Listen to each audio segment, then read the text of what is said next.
안녕하세요.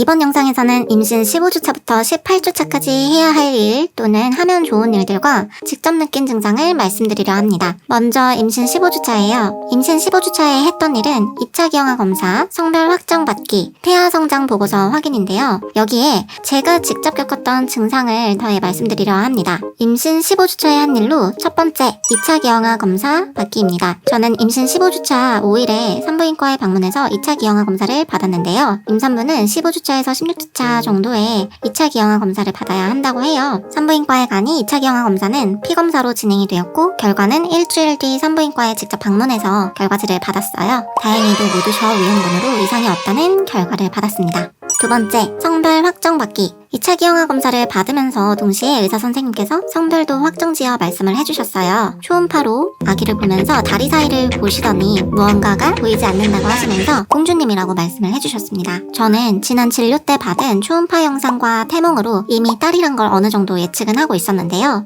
역시 다시 한번 딸임을 확정받았습니다. 세 번째, 태아 성장 보고서 확인하기. 저는 15주차에 진료를 받으면 꼭 하고 싶었던 일이 있었습니다. 바로 10달 후에란 어플에 태아 성장 보고서 탭을 이용하는 것이었습니다. 15주차부터는 초음파 진료를 볼 때 초음파의 정밀한 수치가 나오기 때문에 우리 산타는 얼마나 잘 자라고 있는지 데이터를 입력해서 확인해보고 싶었어요. 저희 산타는 체중이 137g, 머리 직경이 3.37cm, 복부둘레는 10.38cm, 허벅지 길이는 1.8cm였는데요. 태아 성장 보고서에 입력해보니 주수에 맞게 잘 자라고 있는지 수치로 나타났어요. 그래서 한눈에 알 수 있었고 굉장히 신기했습니다. 재밌었던 점은 머리 직경과 복부 둘레가 상위 60%라는 거예요.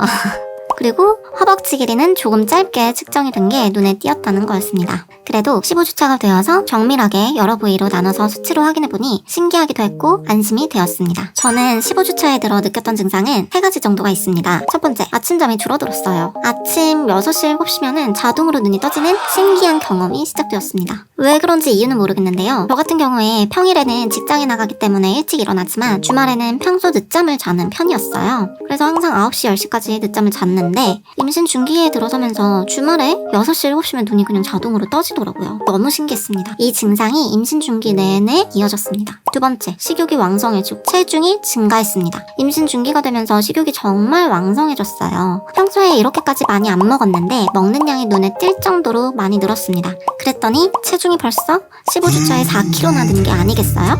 임신 중기에 들어선 지 얼마나 됐다고 벌써 4kg나 증량하다니 너무 놀랐습니다. 임산부라고 마음껏 놓고 먹으면 안 되겠다는 생각이 들어서 이 시기쯤부터 조금씩 조절하기 시작했던 것 같아요. 다음은 임신 16주차입니다. 임신 16주차에는 철분과 칼슘 복용을 시작했습니다. 임신 16주차부터는 엽산 복용을 중단하고 철분과 칼슘 복용을 시작했습니다. 철분은 이 시기부터 꼭 먹어야 하는데요. 탯줄을 통해 태아에게 혈액을 공급해주느라 엄마의 혈액량이 점점 급격하게 증가하는데 철분제를 따로 먹어주지 않으면 치솟는 철분 수치를 따라잡기 힘들다고 합니다. 그래서 이후에 빈혈이 쉽게 생긴다고 하는데요. 그래서 임산부는 16주차부터는 철분을 섭취해야 한다고 합니다. 철분과 함께 칼슘도 권장 영양제인데요. 칼슘은 태아의 뼈와 치아 발달에도 좋지만 산모의 약해진 뼈 건강을 위해서 먹으면 더 좋다고 합니다. 그래서 저는 철분제 같은 경우에 뉴트리모어의 액상 철분을 한 포씩 먹었습니다. 액상이 알약보다 흡수가 빠르다고 해서 이 회사 제품을 구매하기로 결정했는데요. 액상이라서 맛이 잘 느껴져서 혹시나 맛이 이상할까봐 걱정했는데 실제로 섭취해보니까 레몬 맛이 나기도 했고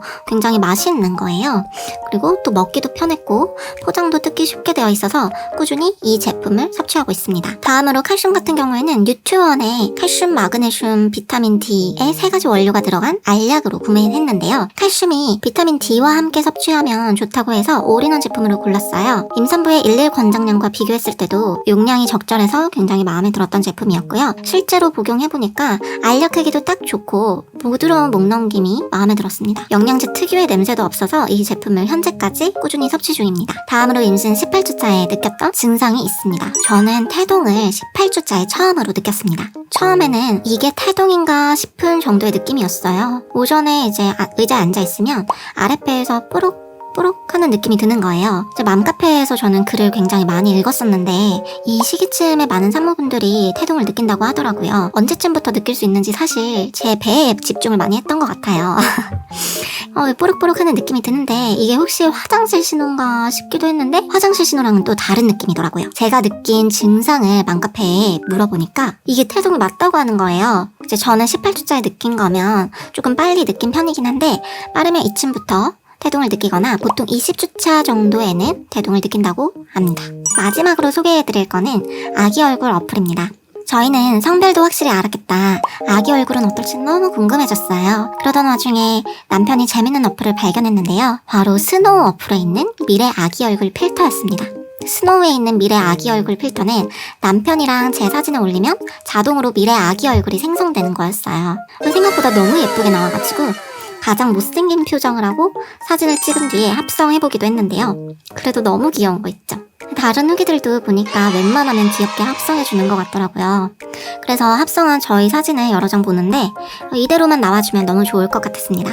이미 알고 계신 분들도 있겠지만 아직 안 해보신 분들은 재미삼아 해보시는 걸 추천드립니다. 이상으로 임신 15주차부터 18주차까지 산모로서 해야 할 일과 제가 했던 것들 그리고 직접 겪은 증상들을 말씀드렸습니다. 임신을 준비하시는 분들 그리고 산모님들께 도움이 되었기를 바랍니다. 구독과 좋아요, 댓글은 영상 제작에 큰 힘이 됩니다.